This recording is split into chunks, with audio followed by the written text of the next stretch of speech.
When London sees in the new year, it does it in a blaze of glory. In just 11 minutes, 12,000 fireworks are detonated. 1.5 tons of explosives surge into the night sky, while 100,000 spectators look on in wonder.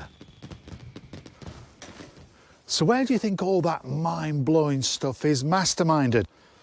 I bet you never imagined this. It's a glorified garden shed here in the middle of Cambridgeshire. Darryl Fleming is the event's pyrotechnic designer. His job starts once the organisers have agreed on the music for the display. I'll listen to it probably half a dozen times just to get the feel and the flow of the music. And then once we've done that, we start to design the show and put it together. Firstly, Darryl choreographs each part of the show in his head. And because he's worked with fireworks for years, he knows exactly what type he'll need to create the effect he's after. On his laptop, he then plots when each firework will fire, from what position and at what angle. And he does that for all 12,000 fireworks.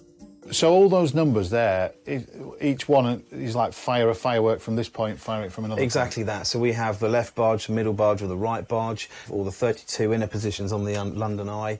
And Darryl shows me how the computer then turns all that info into a simulation. And so we're utilising the iconic London Eye structure here to create, I suppose, a vortex. That was what was going through in my mind. So you've got this vortex trying to recreate the opening titles of the Doctor Who sequence, firing from 32 positions around the eye and then going into the sequence. I've got goosebumps and I'm only watching the cartoon. It was pretty good live as well. So that's how they design it. But how do they make sure it's safe? Well, that's where Tom Smith comes in. So those red lines are the danger zones, but the crowd are safe on the other side of the river. Tom has developed a computer program called Shellcalc, which has revolutionised safety at fireworks displays around the world. Well, Shellcalc's a trajectory modelling tool that allows us to put in all the details of the show, the shell size, the firing angles, the wind speed, the wind direction, even the terrain and the air density, in order to be able to plot where the shells would land if they malfunctioned and where the debris lands because of the wind. In London, the biggest fear is that an unexploded firework could be blown by the wind right across the Thames and into the crowd. But the remains of a firework that's already exploded can also cause injury. Having plotted everything, we know that the southwesterly wind, which is the prevailing wind, is okay. The worst case for London would be an easterly wind up to about 30 miles an hour, in which case we'd be cancelling the whole show. And that would leave a lot of people very disappointed. So Tom plans 4 different versions of the same show, reducing the number of fireworks according to the speed and direction of the wind on the night. Plan A is the complete show, whilst Plan D will be just a few small fireworks. But it can't all be done on computer. When the team want to check out a new type of firework, they come here to an old airfield. Yes, I know, you've spotted it. It's not dark. But that doesn't matter to these guys because they're not interested in how pretty the fireworks look. They need the daylight so they can see the debris. Today we're testing a new type of rocket. If it's safe, Darryl will use it on New Year's Eve. I mean, we've got to imagine that pile of, is it dung or hay over there, is the London Eye. That's correct. And then there's going to be 1 million people over here, and we see whether the debris gets that far. That's correct. I'm going to fire in 3, 2, 1, fire. There's all the debris there. Oh, there's tons of debris. Lots of debris there. It's flying right over here, isn't it? Yeah. In the field, Tom assesses how the debris scatters and measures how far it travels. Normally you look for the boom and that's the exciting bit, but we're looking for the after effects.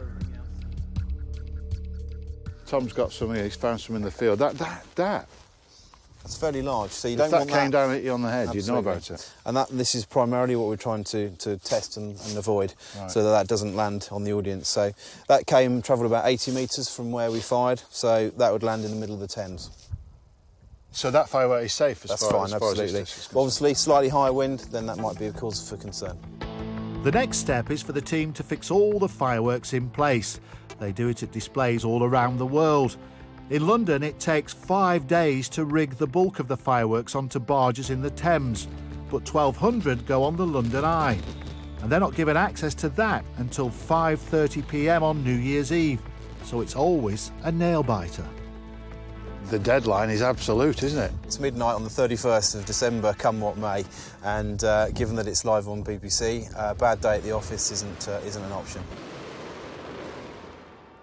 The cost and disruption of a full dress rehearsal will be simply enormous, so they don't have one. Instead, the team have got to rely on their expertise, their judgment, and their computer simulations. How accurate are those simulations? Well, it's time for Darryl to show me. Now, I know all this has already happened, but I'm quite nervous for you. We're going to play your simulation against the real thing and see how well you did. Good start. That looked exactly like it, didn't it? Timings are spot on. There was a rogue firework there, but they wouldn't spot that, would they? No, Because no. only I know that.